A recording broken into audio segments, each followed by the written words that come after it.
l'impression d'être en retraite compte tenu de mon implication au Haut Conseil à l'égalité.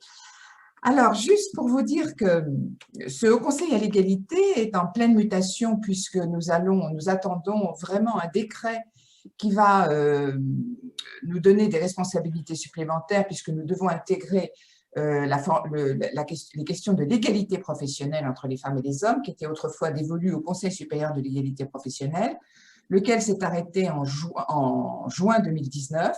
Donc, on pensait naïvement qu'on allait renommer un conseil supérieur dont j'étais la secrétaire générale et je suis passée présidente du HCE. Et puis, ils ont attendu, bon, voilà. Et donc, nous retrouvons ce conseil supérieur avec les partenaires sociaux, normalement, dans le mois qui vient. Mais vous savez, des décrets, ça met un temps fou et on n'arrive toujours pas à avoir notre décret. Donc, voilà. Tout ça pour vous dire qu'en fait, toutes les activités que nous faisons au HCE qui concernent uniquement la parité, c'est-à-dire les questions de gouvernance, sont complètement dans le champ du HCE, mais les questions plus larges d'égalité professionnelle, notamment tout ce qui est sur l'index Pénicaud, etc., la PPL Rixin dans ses autres composants, c'est plus à titre personnel et au niveau de mes anciennes fonctions que je les suis par intérêt particulier pour ce sujet. Alors, c'est vrai que, et c'est Agnès Arcier, une des vôtres, qui est présidente de la commission parité et qui a travaillé sur les 3 volets de la parité depuis décembre 2019. Nous avons eu un premier volet qui était sur les femmes dans les conseils d'administration et les conseils de surveillance, en décembre 2019, un deuxième volet qui était sur le secteur public et la fonction publique et les autorités administratives indépendantes qui est sorti il y a quelques mois. Et nous avons sorti vendredi dernier le 3e volet sur la parité et gouvernance dans les ordres professionnels et les chambres de commerce, d'industrie, d'agriculture, des métiers. Donc, on a là une trilogie sur la gouvernance, que ce soit dans le secteur privé, que ce soit dans le secteur public. Une trilogie qui est très intéressante parce que finalement, elle nous donne à peu près les mêmes constats, et ces constats-là sont utiles aussi pour nous fonctionnaires. C'est que, premièrement, sans quota, il n'y a pas de résultat. Ça, c'est clair. L'idée qu'il faille, en quelque sorte, initier, impulser une démarche et qu'ensuite il y a un effet de ruissellement, ça ne marche pas. Ça ne marche jamais. Et ça ne marche pas parce que les blocages sont réels, vous les connaissez, on pourra en reparler. Donc, premièrement, pas de quota, pas de résultat. Deuxième constat, la parité s'arrête aux portes du pouvoir, c'est-à-dire que même lorsqu'on arrive à faire une parité quantitative dans le cœur même des instances, regardez pour la parité politique, regardez, la parité n'advient pas au sommet des organisations, là où il n'y a pas de règles paritaires en général. Par exemple, on a toujours un nombre très, très, très minoritaire de maires, alors même que les assemblées communales sont paritaires. On voit bien donc, et on le voit également pour tout ce qui est la place des femmes dans les conseils d'administration, elles sont très peu présentes dans un certain nombre de comités, elles sont très peu, évidemment, PDG, etc., etc. Et donc, ça ne ruisselle pas vers les CODIR et les COMEX. Ça, c'est le deuxième constat. Le troisième constat, c'est que même si on a des quotas, si ça n'est pas évalué, c'est-à-dire si on n'a pas un système de contrôle pertinent et suffisamment fin pour pouvoir ensuite régler différemment les curseurs, alors ça ne marche pas. Et les chiffres globaux, ça ne sert à rien. La note globale de l'index unique, ça ne sert pas. Je pense qu'il va y avoir désormais une publication par indicateur, et ça c'est bien. Mais par exemple, pour les quotas dans les conseils d'administration dans le secteur privé, très clairement, ça marche pour les grandes capitalisations boursières, où là, nous avons un système de reporting, mais qui est purement privé, c'est-à-dire que l'État a payé à Ethics and Boards le fait de regarder la place des femmes dans les 100 premières, parmi le top 100. Il l'a payé et Ethics and Boards l'a fait et continue, je crois, mais vous voyez bien que c'est complètement, c'est une évaluation extérieure. Et là, du coup, il y a des effets de mise, comment dire, de name and shame, hein, il y a des effets de mise en tension des organisations par la publication des résultats. On attend tous les ans le baromètre Ethics and Boards et voilà, les entreprises font attention d'être les premières, ensuite valorisent, c'est important pour leur image de marque. Mais en dessous, on n'est pas du tout à 40% pour les plus petites capitalisations boursières. Et quant aux sociétés qui ne sont pas cotées, mais qui rentrent dans le champ de la loi Copé-Zimmermann et de la loi de 2014 révisée, c'est-à-dire pour les 250 salariés et plus, eh bien, on n'est même pas à 30. Et en plus, la plupart des patrons qui seraient soumis à cette loi, plus de 250 et 50 millions d'euros de chiffre d'affaires, ne sont pas très au courant des modalités précises de la loi. Et donc, on voit bien qu'il faut des quotas, il faut des systèmes de quotas qui puissent harponner jusqu'au fait des organisations et pas seulement le cœur. Et troisièmement, il faut évaluer. Et on n'évalue pas comme ça, doigt mouillé, avec des consultants privés. La seule façon d'évaluer, c'est d'inscrire dans la loi, et c'est pour ça qu'il va falloir faire extrêmement attention. Et moi, je regrette que dans la PPL RICSA, il n'y ait pas un système d'évaluation strict. Il faut faire très attention d'inscrire dès le début dans la loi un système d'évaluation. Et aujourd'hui, moi, je propose que Infogreffe prenne ce rôle d'analyse des dispositifs de quotas avec l'obligation pour les entreprises de remplir une fiche sur la place des femmes dans les conseils d'administration au moment où elles sont en contact avec les greffes ou directement sur Infogreffe, parce que ce serait, à mon sens, une des rares façons de pouvoir suivre et d'avoir des résultats sur l'ensemble du champ. Et je ne vous dis pas, sur les EPA et sur les EPIC, c'est vraiment la jungle. Hein. On ne sait pas du tout ce qui s'y passe. Alors, on fait du carottage, hein, c'est-à-dire qu'on a une chercheuse ou alors on a effectivement la patronne du CGFI qui est formidable et qui fait des études ponctuelles sur les EPIC, mais on n'a pas du tout un suivi normal de ces choses-là. Donc ça, c'est les 3 points que nous constatons de fond. Par ailleurs, et ça c'est aussi peut-être important pour vous, on constate que si les règles sont trop compliquées, on n'y arrive pas. Ça, c'est vraiment la loi, la règle qu'on a sortie de notre étude sur les ordres professionnels et les chambres de commerce et d'industrie. Sur les ordres professionnels, par exemple, on a 3 systèmes. On a un système de parité stricte, 40, 60 ou 50, 50. On a un système de binôme paritaire systématique, donc il faut toujours présenter un homme et une femme, etc. Et on a un système d'effet miroir, c'est-à-dire on nomme autant de femmes qu'elles sont présentes dans le corps électoral ou dans l'institution concernée. Eh bien, on se rend compte que quand c'est des binômes paritaires automatiques et obligatoires ou une parité stricte, ça marche. Par exemple, dans l'ordre des infirmières, etc., enfin, l'ordre des architectes, ça marche. Mais quand c'est l'effet miroir, eh bien, évidemment, on reste à 25%. Et comme par hasard, et c'est ça qui est intéressant, les scrutins miroirs, c'est-à-dire des scrutins qui sont en quelque sorte défavorables aux minoritaires, hein, puisque ça fait du 25-75, sont utilisés lorsque les femmes sont minoritaires, par exemple les avocats au Conseil d'État, etc. Donc voilà, elles ne sont que 25%. Mais quand les binômes ou les scrutins sont utilisés, y compris quand les hommes sont minoritaires. Et par exemple, dans l'ordre des infirmiers, il y a 50% d'hommes alors qu'il y a 90% de femmes. Donc tout ça pour vous dire que les systèmes utilisés doivent aussi être très simplifiés de façon à ce qu'on puisse avoir et surtout pas sectorisé, hein, c'est-à-dire la sectorisation, et ça c'est valable aussi pour la PPL RICSA, la sectorisation des dispositifs est tout à fait comment dire, contraire et néfaste pour la parité parce que ça ne met pas en tension les organisations et ça ne fait que conforter une inégale répartition réelle de la profession sur le terrain, mais qui continue jusqu'au fait à conforter ces inégalités.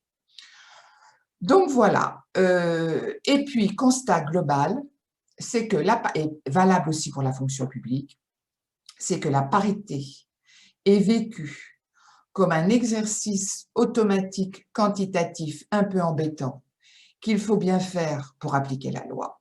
C'est-à-dire que la parité est vécue un peu comme une corvée. Et jamais, jamais, jamais, partout où on aille, jamais, où on va, partout où on va, je ne sais plus, jamais comme ayant un impact transformatif. Et c'est ça qu'il faut absolument vendre dans tous nos combats sur la parité et les quotas. C'est que d'une part, les quotas, c'est l'antidote le plus sûr à la cooptation, qui sont des quotas invisibles et absolument sans critères, au doigt mouillé, au clonage. Et donc, les quotas, c'est l'antidote de la cooptation. Ce n'est pas une méchante chose, mauvaise chose. Non, c'est l'antidote qui est préparé avec des critères stricts au niveau de la jurisprudence européenne, c'est-à-dire que l'on met toujours en balance des compétences comparables, qualification, pas forcément qualification égale, mais des compétences comparables, alors que la cooptation, c'est, comme son nom l'indique, voilà, au bon plaisir du chef. Donc ça, c'est la première chose. Et la deuxième chose, c'est qu'il faut absolument montrer que la parité, c'est un instrument de modernisation de la gouvernance, que ça a un impact transformatif fondamental, pas seulement sur la gouvernance, mais sur l'entièreté de la chaîne RH, parce que qui dit instauration de la parité dit forcément réflexion sur le vivier, dit forcément réflexion sur les compétences attendues, dit forcément professionnalisation des emplois, travail sur les fiches de poste, si c'est bien fait, travail sur les fiches de poste, c'est-à-dire on travaille sur les biais de sexe dans les fiches de poste, on travaille sur les biais de sexe induits dans tout ce qui est procédure de recrutement et notamment intelligence artificielle, dont on sait vraiment qu'il y a des vrais problèmes dans le recrutement et qu'on recrute finalement la population majoritaire de la gouvernance, c'est-à-dire des hommes blancs de 40 à 45 ans.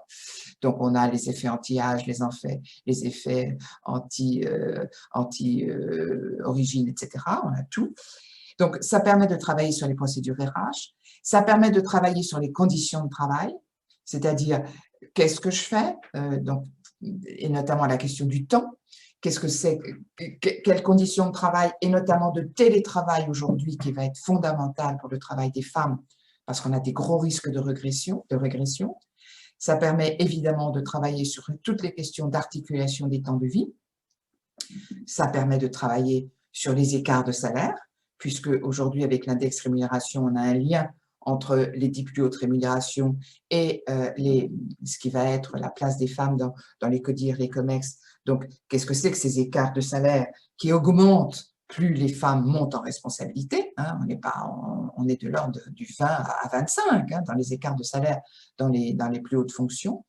Donc, autrement dit, quand on met de la parité dans une organisation, on enchaîne toute une série, forcément, si on la fait bien, forcément toute une série de remises en perspective et de travail sur tous les process RH, sur les conditions de travail et sur la prise en compte de la parentalité au sein des organisations, ce qui est quand même très important. Et tout ceci fait qu'il y a une forme de modernisation des organisations, qu'on se pose des problèmes liés à comment exercer sa gouvernance au mieux. Est-ce que ça veut dire qu'on va s'adonner à une forme de rite sacrificiel du temps, ou bien est-ce que la gouvernance peut s'exercer d'autres façons? Et on a là donc véritablement toute une remise en perspective des protocoles, des procédés, des usages, si c'est bien fait, et c'est en tout cas ce qu'il faut faire. Ce qu'il faut faire, c'est-à-dire la parité à partie liée avec la modernisation des organisations, et donc concourt à mettre à égalité les talents des hommes et des femmes, et à condition évidemment de travailler cette question, jamais dans une perspective de complémentarité et de valeur ajoutée des hommes et des femmes. Ça, c'est le dernier point sur la parité qui me semble important, c'est-à-dire ne jamais dire qu'il faut mettre des hommes et des femmes parce qu'ils sont complémentaires.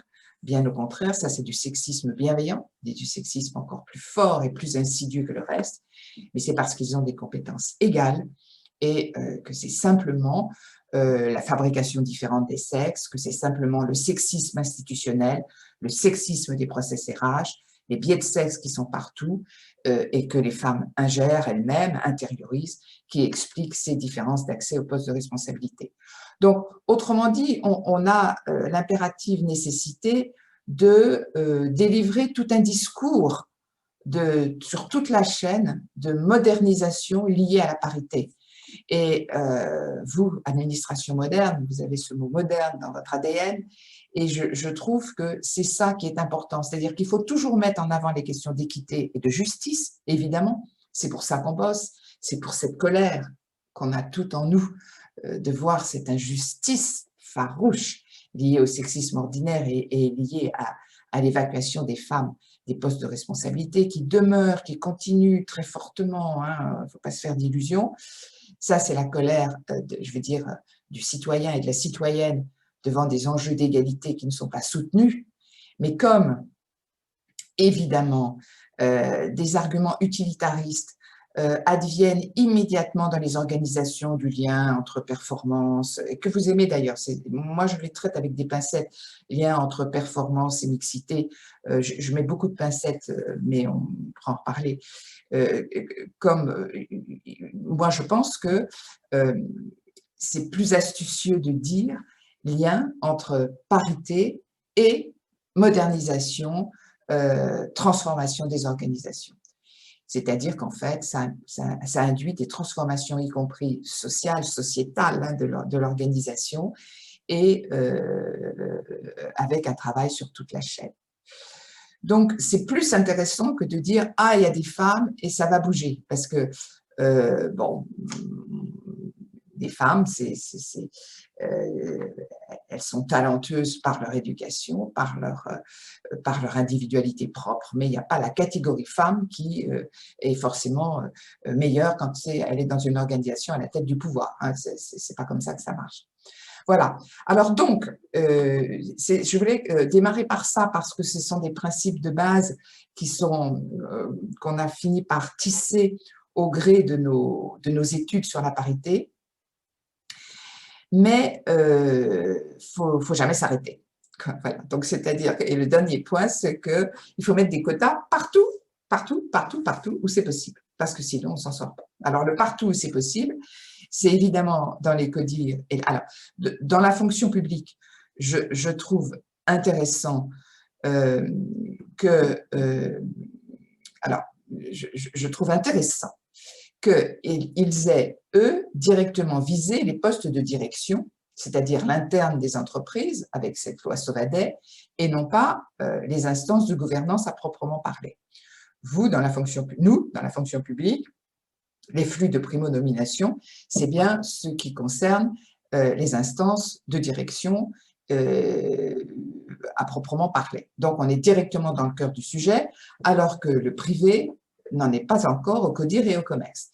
Et c'est amusant parce que c'est l'argument qui est beaucoup tenu par les membres éminents de la fonction publique qui disent « mais vous voyez, nous, on est allé directement au cœur du réacteur, on a tout de suite touché les cadres dirigeants, alors que le privé est toujours dans les conseils d'administration, qui est la gouvernance, et non pas dans les instances de direction à proprement parler. » Alors oui, pour ce qui est de la fonction publique, mais on est quand même assez loin du compte concernant la promotion des femmes, et donc on a sorti un rapport avec toute une série de propositions, et notamment liées à l'ordonnance qui est sortie. On a fait une vigilance égalité que vous avez peut-être vue. Le Haut Conseil a construit une vigilance égalité pour dire qu'au-delà du vocabulaire guerrier et un peu viriliste du troisième paragraphe du rapport au gouvernement, qui est quand même, où on ne trouve même pas la notion d'intelligence collective, on trouve la notion d'audace, de prise de risque, etc. C'est-à-dire un vocabulaire très dédié. Il y aurait ça, on est très content, mais il faudrait aussi qu'il y ait intelligence collective, sens de l'action, écoute des besoins, stratégie d'innovation, enfin, c'est vraiment le vocabulaire de la gouvernance moderne. Et on a un vocabulaire très daté, que nous, les petits fonctionnaires, on doit tous être audacieux, prise de risque, comme si on ne l'était pas. Donc, c'est très, très étonnant, ce champ lexical, je vous invite à regarder le 3e ou 4e paragraphe. Il est très étonnant. Moi, il m'a fait un peu bondir, d'autant que tout de suite, dans le paragraphe suivant, les 2 éléments clés de la modernisation qui est annoncé, c'est la mobilité et l'individualisation.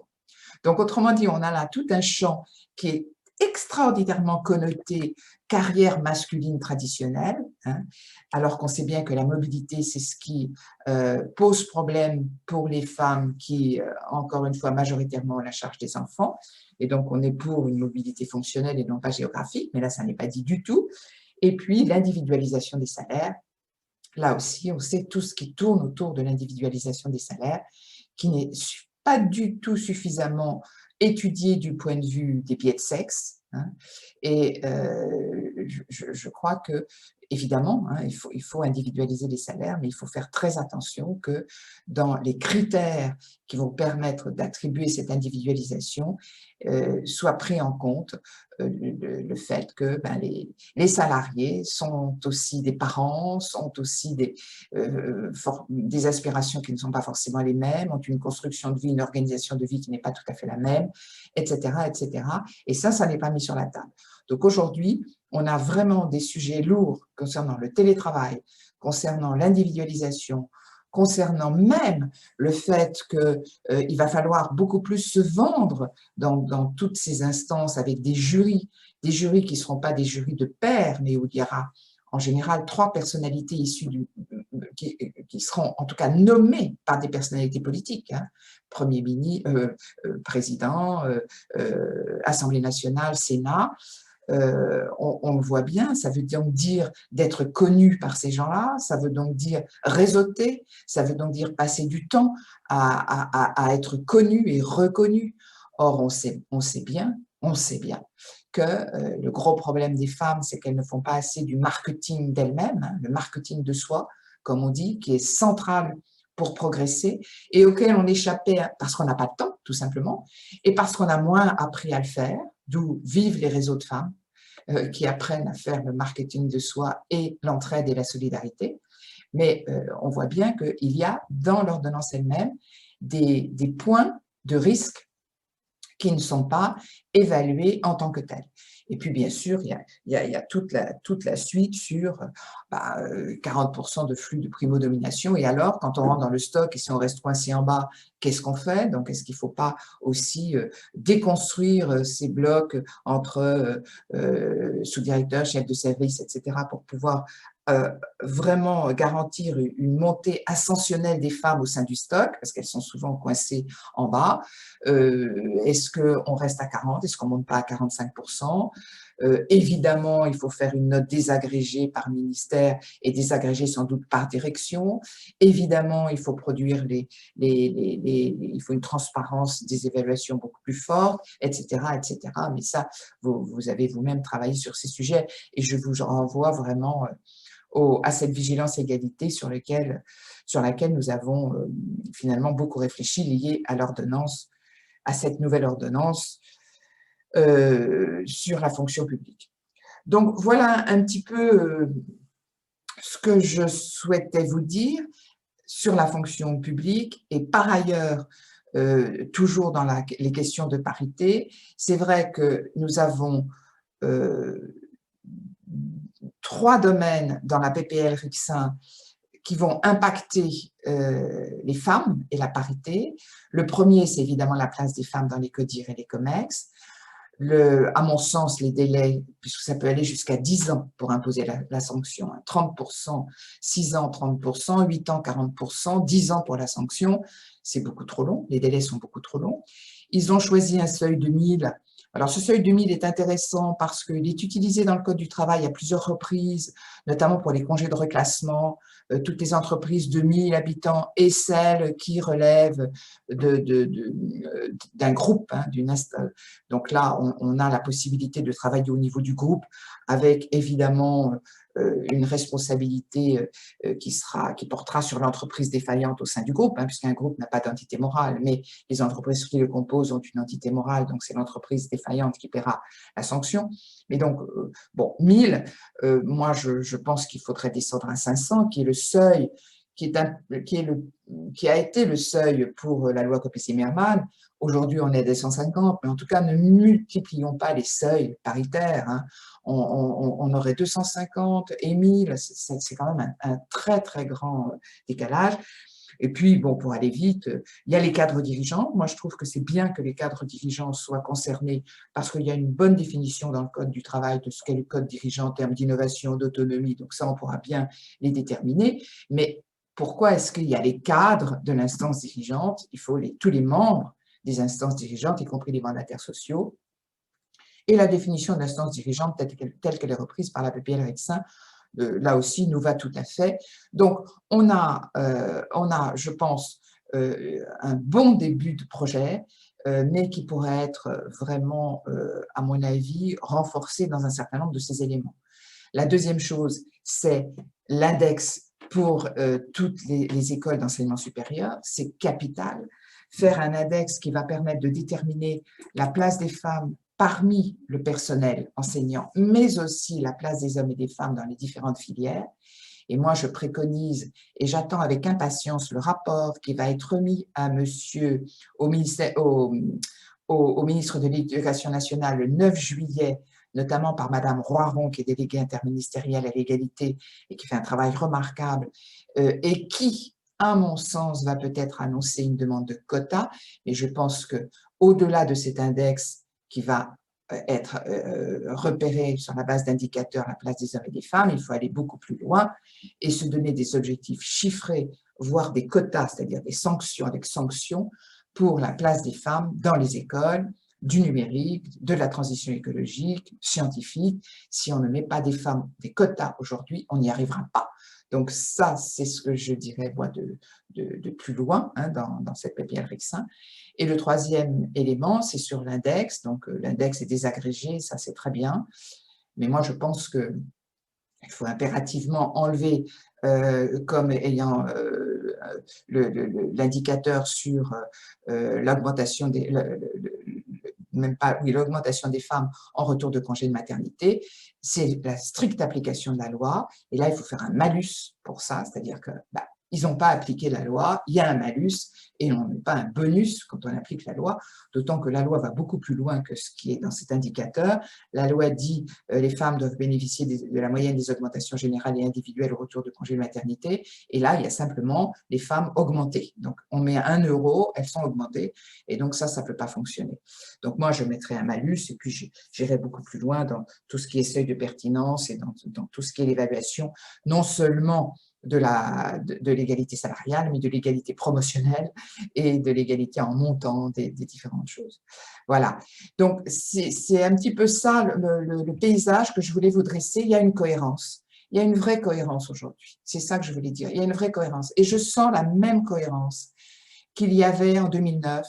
Vous savez, quand il y a eu cette espèce d'électrochoc et d'alchimie incroyable entre les médias, la société civile, sur la base de l'article du Monde, 40% de femmes dans les conseils d'administration, quand on avait sorti notre rapport de l'IGAS sur le sujet. Il y a eu pendant 10 jours des articles incroyables dans la presse, les réseaux qui s'exprimaient, les femmes qui s'exprimaient, les mêmes qui disaient 2 ans avant, moi, femme quota, jamais, disaient maintenant, je veux être une femme quota parce qu'on ne s'en sort pas. Il y a eu cette alchimie incroyable entre la société et les élus qui ont repris leur loi et qui l'ont fait passer en 1 an. Je sens la même chose aujourd'hui, le même momentum, je suis ancienne prof de latin, donc le même momentum aujourd'hui sur l'ensemble des sujets, avec des espèces de contagion métonymique entre les deux, et c'est le moment d'agir, c'est le moment de faire sur la fonction publique. Alors, faut-il faire un index ou pas un index? Ça, c'est aussi un sujet. Sur la fonction publique, sur le privé dans les CODIR et les COMEX, dans les écoles pour la place des femmes, dans l'attribution des financements publics avec BPI France, mais aussi bien d'autres, c'est-à-dire la mise en œuvre de l'éga-conditionnalité. On a là, en ce moment, un moment où finalement convergent, et vous y êtes pour quelque chose. C'est-à-dire que je pense que le réseau des femmes, les réseaux de femmes. Je pense aussi que je dis ça parce que je te vois Agnès, mais les hautes fonctionnaires, je tiens à dire hautes fonctionnaires, que les hauts et les hautes fonctionnaires, mais je ne sais pas si vous avez vu M. Macron, le président de la République, quand il a fait son discours au FGE, il a fait de l'écriture inclusive systématiquement. Il a dit fort et forte, celles et ceux, etc. Donc, on est dans l'écriture inclusive, donc le débat n'existe plus. Voilà. Donc, voilà, je pense que les hautes fonctionnaires, chacune dans leur secteur, font avancer les choses de façon incroyable. Et nous sortons, nous, bientôt un rapport sur l'état du sexisme en France, mais je voudrais, l'année prochaine, transformer ce rapport au HCE pour en faire aussi un point d'écho de ce que font tous les ministères. Mais on n'en met pas 10 pages, je voudrais faire flash sur ce que fait Agnès sur la culture, c'est absolument incroyable, quoi.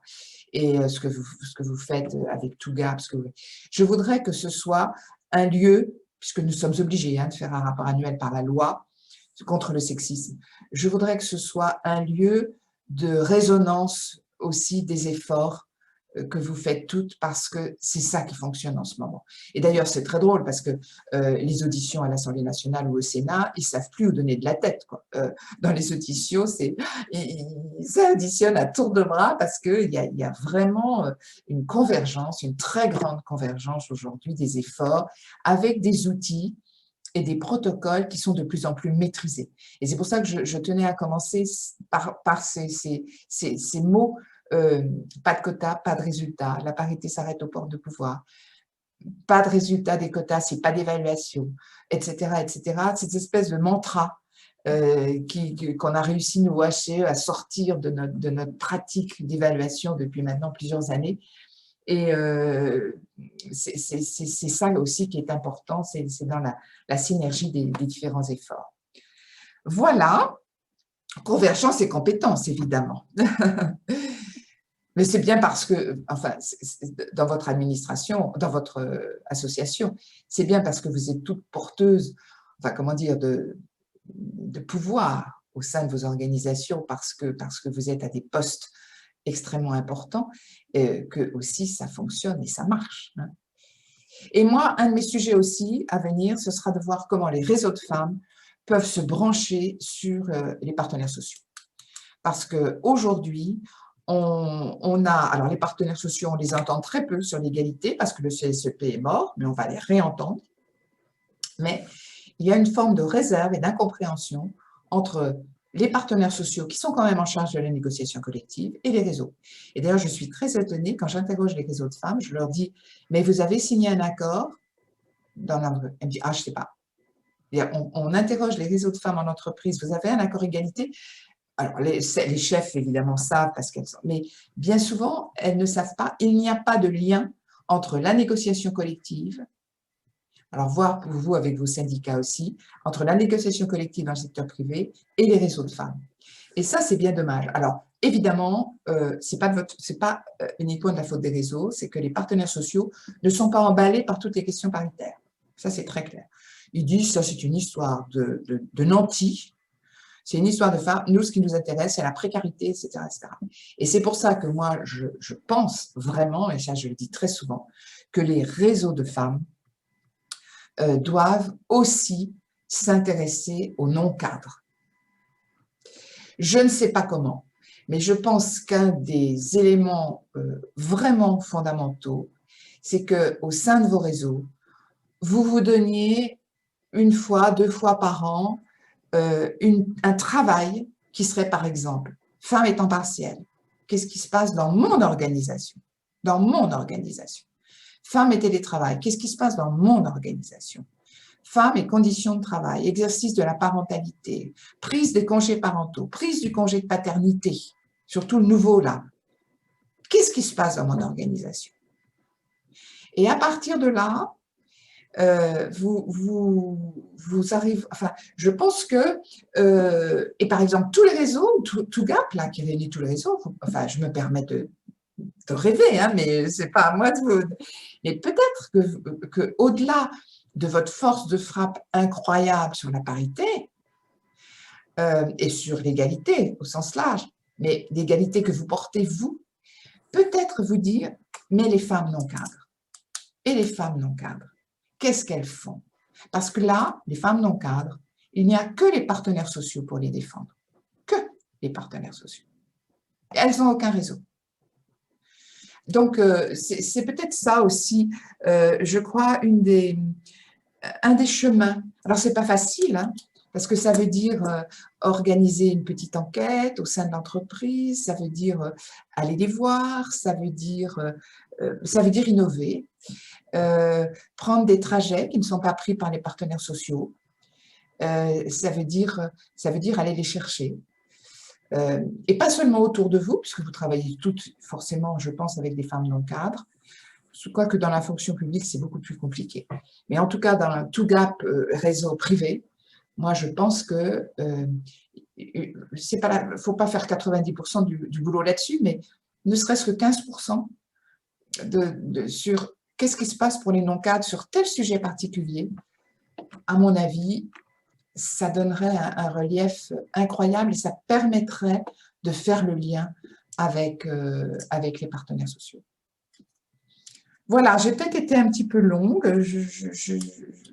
Non, c'était extrêmement riche et puis source véritablement de réflexion pour nous et j'imagine source de questions. Je vais donc vous laisser la parole aux unes et aux autres pour si vous avez des questions à poser à Brigitte. Moi, j'en ai, mais j'en poserai après. Est-ce que vous voulez ou une observation? Alors, non? Agnès? Si, Claire? Bonjour, merci de me donner la parole. Bon, et ensuite, il y a Agnès. Vous pouvez lever la main de façon électronique, comme ça je verrai qui veut prendre la parole. D'accord. Donc, Claire, Agnès, puis Daniel. Je vais juste peut-être vous parler à propos des femmes cadres ou non cadres. Le CIDFF du Maine-et-Loire a pu mener une expérimentation de négo-training qui concerne la négociation salariale, mais alors pas uniquement le niveau de salaire, mais également toutes les conditions qui peuvent être mises en place dans l'activité professionnelle, à savoir la mise en place du télétravail, la modulation des horaires pour mieux articuler sa vie professionnelle et sa vie personnelle. Et cette méthodologie a été accompagnée à des femmes qui étaient sur un parcours de recherche d'emploi ou un parcours de création d'entreprise pour pouvoir avoir les outils et avoir suffisamment confiance en elles pour pouvoir négocier ensuite des prêts bancaires. Et je trouvais que ce dispositif de négo-training qui avait été, qui à l'origine s'adressait à des femmes cadres supérieurs, pouvait être un bon outil aussi pour permettre à des femmes qui sont non cadres justement de négocier ces conditions salariales et de pouvoir, voilà, pour moi c'était un outil qui était aussi en faveur de l'égalité femmes-hommes et l'égalité professionnelle. Voilà, je pourrais vous en dire un petit peu plus si vous voulez, mais voilà, c'était juste un petit aparté pour dire que ce dispositif avait de très très bons résultats. Merci. On peut peut-être prendre deux, trois, et puis je me permettrai de réagir. Si vous permettez, donc j'enchaîne, et merci à Claire pour son exemple qui est très, très intéressant, dire quelques bricoles en réaction à l'exposé magnifique et tellement, tellement stimulant de notre amie Brigitte. La première chose, dire que je confirme absolument la très faible imprégnation des organisations syndicales, des partenaires sociaux sur ces sujets d'égalité, de parité, de mixité. On le voit, enfin je pense, enfin vous le direz mieux que moi, dans les autres ministères, mais en tout cas au ministère de la Culture, manifestement et malgré les efforts accomplis ces dernières années, on sent bien que le relais au niveau des organisations syndicales représentatives n'est pas pris, ne serait-ce que sur les discussions ardues sur la résorption des inégalités salariales, où pourtant les moyens financiers nécessaires ont été dégagés, la méthodologie ne l'est pas encore parce que le service des ressources humaines traîne les pieds, mais je ne trouve aucun relais, ne serait-ce que vis-à-vis du politique, auprès des organisations syndicales qui se contentent très bien finalement de la perpétuation de l'existant et des inégalités. Donc ça, effectivement, il y a un travail colossal à accomplir, peut-être au plus haut niveau des organisations syndicales au niveau national pour les convaincre que ce sujet de l'égalité est un enjeu social et sociétal majeur, et pas uniquement du point de vue du HCE ou des hauts fonctionnaires à l'égalité ou des associations ou des réseaux de femmes. C'est un enjeu sociétal majeur. Donc ça, c'est la première chose. Deuxième chose, dire que parmi quand même les quelques sources de satisfaction, Brigitte parlait tout à l'heure très justement de l'égal-conditionnalité et de la dimension indispensable à créer entre les outils financiers mobilisés par l'État, notamment dans le cadre du plan de relance, et la manière de promouvoir l'égalité. Vous dire que l'une des choses qui vient là d'être actée, c'est que nous allons lancer, dans le cadre du plan d'accélération des industries culturelles et créatives, qui est doté par le plan de relance de 400 millions d'euros, c'est pas des milliards, enfin c'est quand même intéressant, avec la BPI, on a réussi à introduire des clauses sociales dans les appels d'offres, dans tous les appels d'offres qui vont être diffusés pour bénéficier des fonds de ce plan d'accélération. Et dans les clauses sociales, on exige la parité dans les équipes qui vont présenter les projets, et également un regard particulier sur la manière dont les projets eux-mêmes, leur contenu, sont susceptibles de favoriser une approche inclusive, intégrée, évidemment mobilisant toutes les dimensions de l'égalité. Et là, on voit bien à quel point ce qu'on a commencé à faire dans le domaine du cinéma, puis de la musique, en liant l'accès aux aides publiques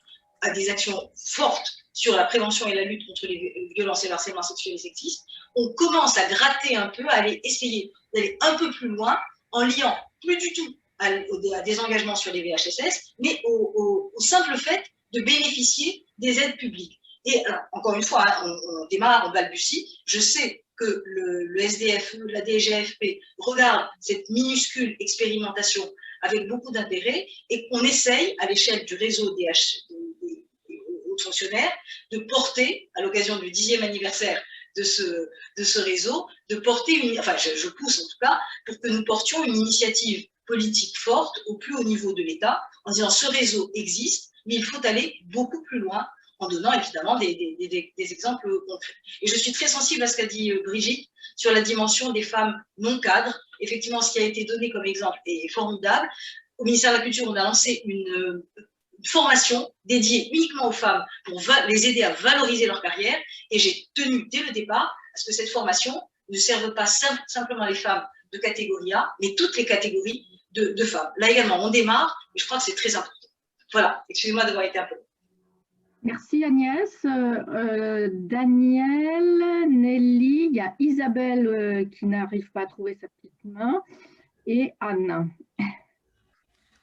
Merci Nathalie, merci Brigitte pour cet exposé extrêmement lumineux et stimulant. Alors, il y a une dimension qui m'intéresse tout particulièrement et qui est très complexe, c'est ce que vous avez décrit comme le lien entre parité et transformation, attention à ne pas faire de lien entre présence des femmes, performance, etc. Cette question du lien entre parité, organisation des modes de fonctionnement des organisations, est-ce qu'il y a une spécificité féminine, que donne la parité en termes d'évolution du management des organisations, etc. Il est très complexe à analyser. Nous sommes là en train de travailler un appel à communication pour un colloque sur gouvernance et femmes, où Tougap a un rôle moteur.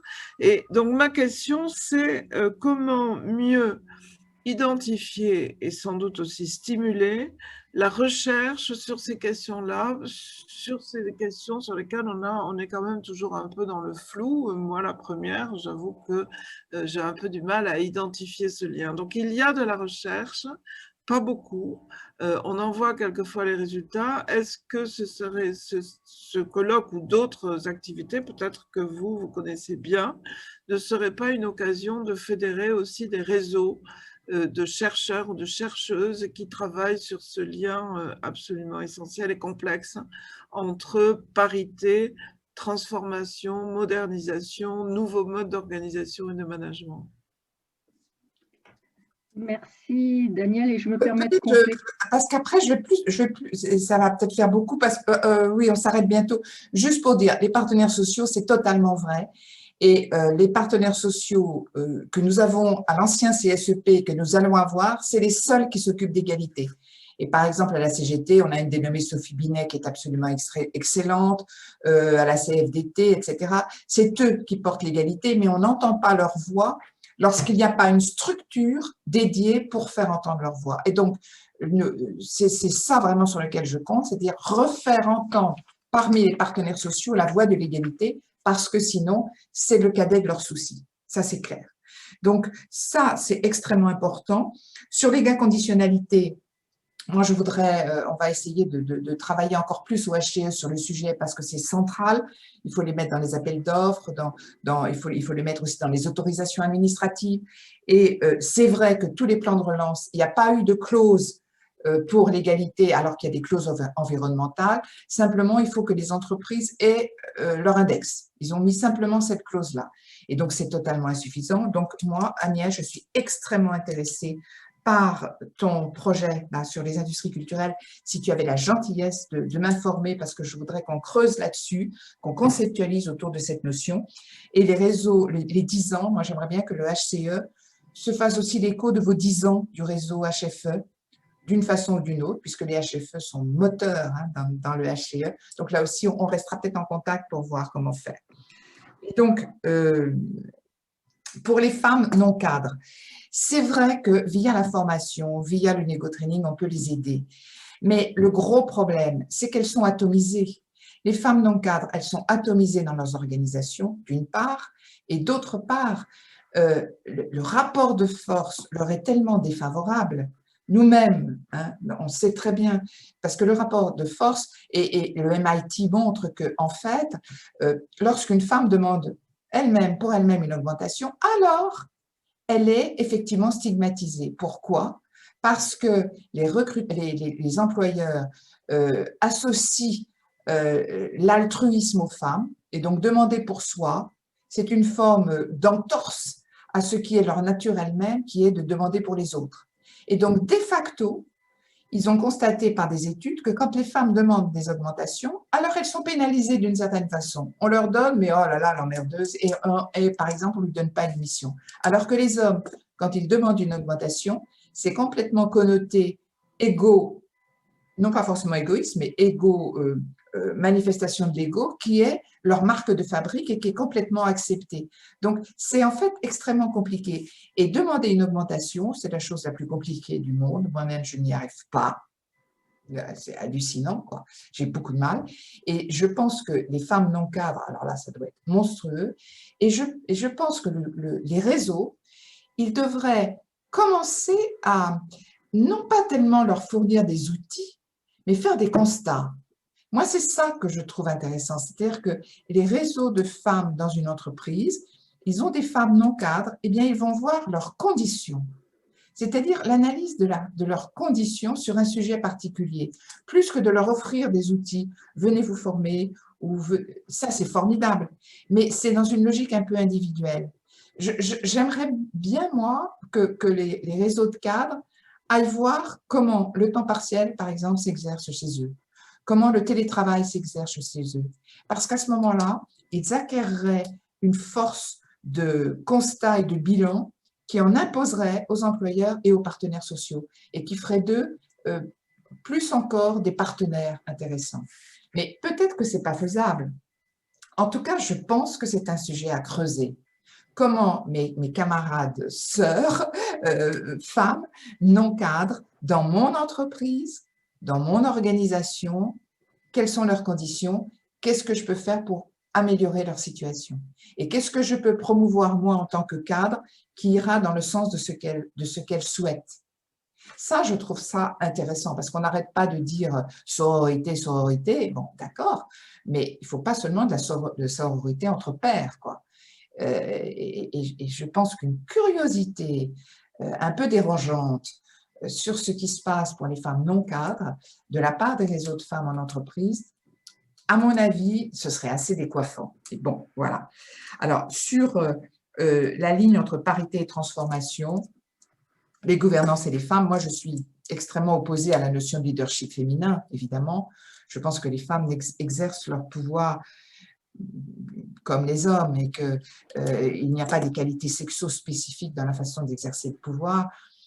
C'est assez bien démontré, mais c'est vrai que autant dans le secteur privé, il y a beaucoup de recherches sur le lien entre mixité et performance, tellement de recherches que des méta-analyses portent sur une vingtaine ou une trentaine de recherches et disent que l'effet n'est pas du tout démontrable, hein, que en fait, le lien entre mixité et performance n'est pas dû à la seule présence des femmes à un instant T, mais au fait que les entreprises qui bouleversent leur organisation pour accueillir d'autres profils sont déjà des entreprises qui ont le sens du risque, qui ont le sens de l'innovation, qui savent s'adapter, qui savent bouger, et que du coup, il y a une performance globale qui est augmentée.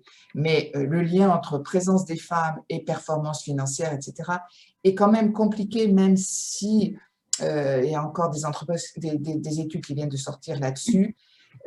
Ça ne m'intéresse pas trop, ça, parce que ça va nous piéger et ça va nous mettre dans une essence où nous serions tellement à l'écoute des autres, etc. C'est pas vrai, quoi. Enfin, je veux dire, on est, par notre construction sociétale et notre fabrication différente des sexes, sans doute plus sensible à un certain nombre de sujets, mais ça n'est pas dans notre essence. C'est vraiment la construction sociale qui fait cela. Et je pense que la nouvelle gouvernance s'appuie sur des compétences qui sont des compétences dites plus féminines qu'avant, mais qui ne sont pas plus féminines qu'autre chose. C'est la gouvernance elle-même qui change, parce que c'est la mondialisation qui change, parce que gouverner aujourd'hui, c'est gérer l'incertitude, beaucoup plus qu'hier. Et gérer l'incertitude, ça demande des compétences et des aptitudes qui sont en quelque sorte des aptitudes bien portées par ceux qui ont été habitués au parcours d'obstacles. Or, nous, on n'a jamais pu marcher en ligne droite. C'est impossible, on avait des murs partout. Donc, on est assez forte dans le parcours d'obstacles, dans ce qui est soi-disant l'intuition, etc. Donc, voilà, c'est plus ça qui m'intéresse, c'est le vecteur transformatif. Mais vous avez raison, c'est Daniel qui parlait, vous avez totalement raison. Autant on trouve, en veux-tu, en voilà, des études sur performance et mixité dans le monde privé, autant dans la fonction publique, il n'y a pas ça. Ce sera extrêmement difficile à démontrer. Alors, Pochik, Sophie Pochik, tout ça, ils ont fait quand même des études assez fortes hein, sur la fonction publique. Et Sophie Pochik va faire partie du nouvel HCE, bien sûr, enfin j'espère. Donc, on a déjà des éléments. On a déjà des éléments, mais il faudrait beaucoup plus, vous avez parfaitement raison, porter ce sujet à la recherche. Et moi, dans le nouvel HCE, je voudrais aussi avoir comme rôle de fournir des sujets de recherche aux doctorantes et aux jeunes chercheurs.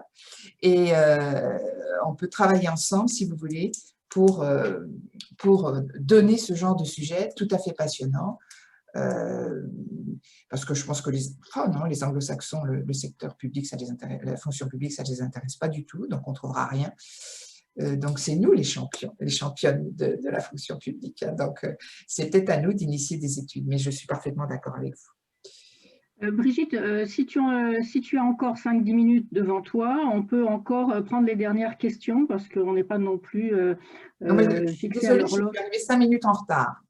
Donc, on peut se prendre quelques minutes supplémentaires pour répondre aux questions. Et je vois que Anne et Nelly ont levé la main. Alors, moi, c'était une question extrêmement courte, justement, dans nos réseaux, que ce soit TooGap ou AdMode. Nous mettons souvent en avant des indicateurs, mais nous avons pléthore d'indicateurs. Selon vous, quels sont les 2-3 indicateurs clés que nous devons systématiquement mettre en avant et systématiquement porter devant les médias, devant les partenaires ou devant les institutions? Anne? Alors moi, c'était un constat. On parlait des femmes non cadres. Le sujet, alors dans la fonction publique, qui est le seul sujet que je connaisse bien, le problème, et je pense que la première main tendue qu'on devrait faire vers les femmes non cadres, c'est que quand on passe de la catégorie B à la catégorie A, en tout cas moi dans le ministère que je connais, c'est-à-dire le ministère des Finances, ça induit une mobilité géographique. Et donc, permettre aux femmes non cadres d'accéder au statut cadre et de dérouler une carrière, c'est traiter le problème de la mobilité géographique du passage de B en A. L'État donne des formations et sur cette partie-là, il n'y a pas de discrimination particulière entre les hommes et les femmes parce que les formations sont faites sur le temps de travail. Donc là, sur ce plan-là, il n'y a pas de discrimination homme-femme. Mais le passage, et là pour le coup, j'ai passé 15 ans dans le réseau avec la DGFIP, c'est une direction de femmes. Hein, la catégorie C est quasiment intégralement en femmes et en B, je crois que ça doit être 80% de la catégorie B qui est des femmes. Eh bien, à chaque fois que j'avais des super catégories B et que je leur disais, mais il faut passer le concours d'inspecteur, etc., la première remarque que les femmes me faisaient autour de moi, c'est « oui, mais il va falloir bouger une fois que j'ai réussi le concours ». Et donc, dans la fonction publique, le sujet, c'est d'accompagner le passage de non-cadre à cadre qui s'accompagne d'une mobilité géographique. Et vu le niveau des salaires, une mobilité géographique, c'est souvent revendre la maison, etc., etc. Et les gens bloquent et restent dans leur statut ancien. Et je pense que dans la fonction publique, il y a quelque chose à faire. Absolument. Mais on retombe sur le propos liminaire sur la question de mobilité. Et si vous, catégorie A, vous prenez ce sujet de la mobilité et du passage effectivement de catégorie B à A en identifiant cet obstacle et que vous le portez, c'est formidable pour elle. C'est vraiment formidable. Donc voilà, et en tout cas dans le secteur privé, il y a plein d'autres leviers.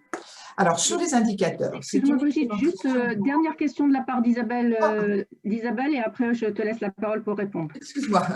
Je t'en prie. Non, mais sur les indicateurs, c'est très important. Moi, j'ai vraiment deux questions très très courtes et qui peuvent d'ailleurs susciter des réponses ultérieures. Un petit point, il faudra peut-être qu'on en reparle après. En termes de communication, je pense qu'on peut être plus efficace ensemble. Parce que moi, je suis attentivement ce que publie le HCE, évidemment sur le site et sur son compte Twitter.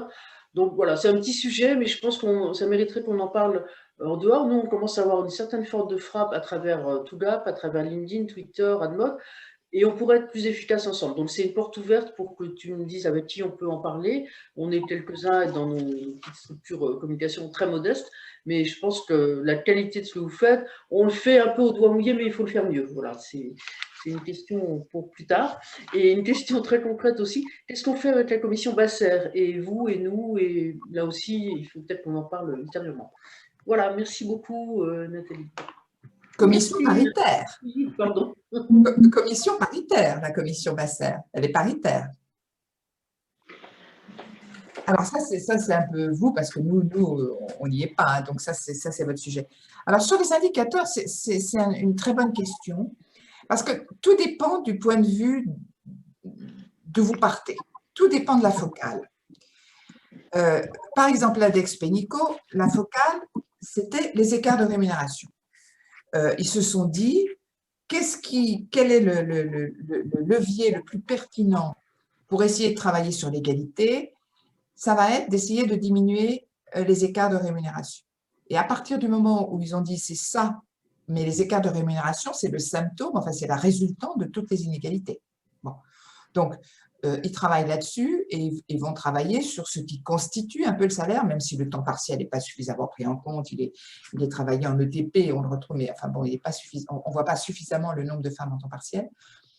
Donc, si vous voulez, ils déclinent les indicateurs en fonction de leur objectif qui est écart de rémunération. Vous, ça dépend d'où vous partez. Donc, si j'ai bien compris, c'est comment nous, Tougap ou Administration Moderne, on s'adresse au pouvoir public ou aux journalistes pour expliquer notre combat.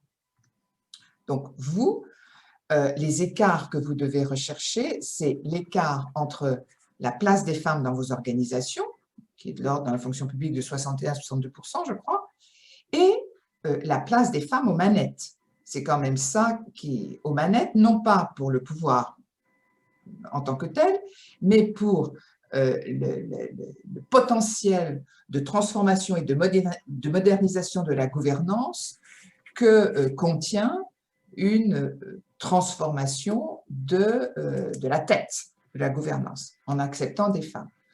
Donc, le premier chiffre, c'est évidemment l'écart énorme entre globalement la place des femmes dans la fonction publique et la place et le nombre de femmes au poste de responsabilité. Alors, à vous ensuite de déterminer ce qui vous intéresse en termes de poste de responsabilité, mais autant prendre les plus hauts pour que l'écart soit le plus grand, de façon à être le plus frappant. Donc ça, à mon avis, c'est l'indicateur essentiel. Alors ensuite, ensuite se décline tout ce qui est carrière. Tout ce qui est carrière, à la fois en termes dans le cadre des promotions, c'est-à-dire que la durée entre deux promotions est centrale. Et c'est là où on voit que c'est vraiment aussi l'égalité promotionnelle. La promotion, est-ce qu'il y a des écarts entre les promotions des femmes et les promotions des hommes? Alors, on le retrouve à la tête de la gouvernance, mais ce n'est pas seulement à la tête, il faut voir l'âge, il faut voir la durée, il faut voir les parcours de carrière. Et donc, quelques indicateurs sur les parcours de carrière me sembleraient extrêmement intéressants.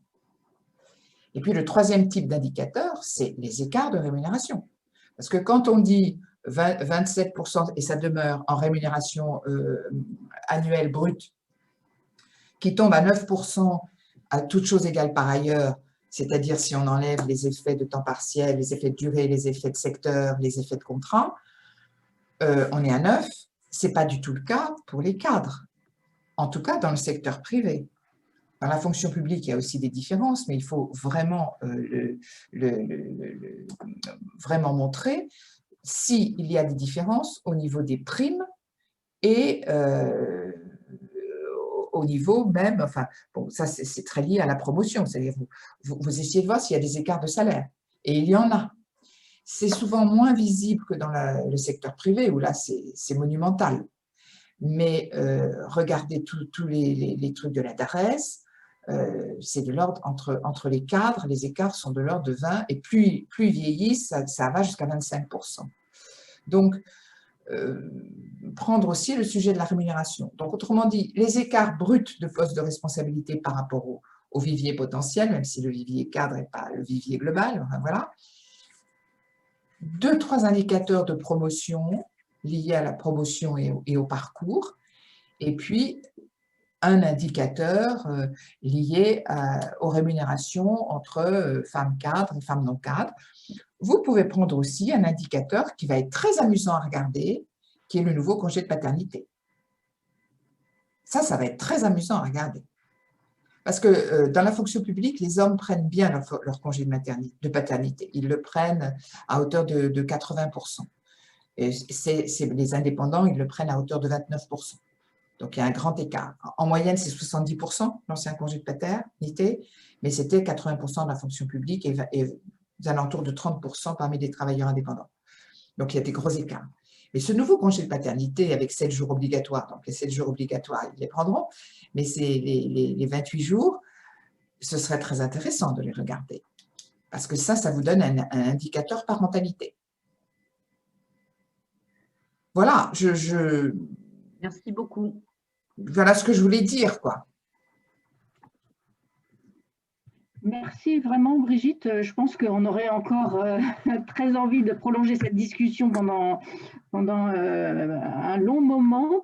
On aura de toute façon l'occasion d'échanger à nouveau sur ces sujets dans d'autres contextes et dans d'autres configurations. Mais compte tenu du temps qui passe et puis des contraintes et des obligations des unes et des autres, voilà, on va finir sur ces suggestions que tu nous fais très importantes. On les a bien notées sur les points sur lesquels on doit vraiment porter notre attention. Et je laisserai juste le mot de la fin à Nelly qui va nous indiquer quelle est la suite de notre programme pour nos petits déjeuners de la rentrée. Il me reste vraiment à te remercier beaucoup, Brigitte, parce que c'est extrêmement intéressant ce type de discussion et ça donne vraiment des pistes pour nos réflexions et nos actions à court et à moyen terme.